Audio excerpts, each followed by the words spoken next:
আবার দেখো আবার সার্বিক এরকম একটা উদ্যোগ নিয়েছে, মানে মাথায় এলো কিভাবে আর কেনই মানে উদ্যোগটা? আসলে আমরা বিভিন্ন জায়গায় আবার কিরণটা ছড়িয়ে দিচ্ছিলাম।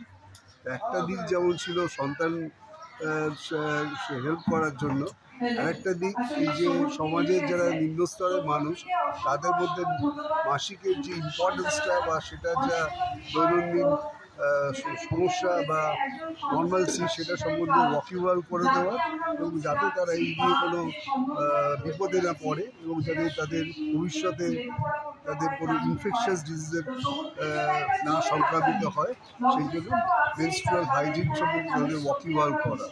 এবং আপনারা সবাই জানেন যে 25শে মে ওয়ার্ল্ড মেনস্ট্রুয়েশন ডে আসছে, তারই পরিপ্রেক্ষিতে এই প্রোগ্রামটা অর্গানাইজ করা।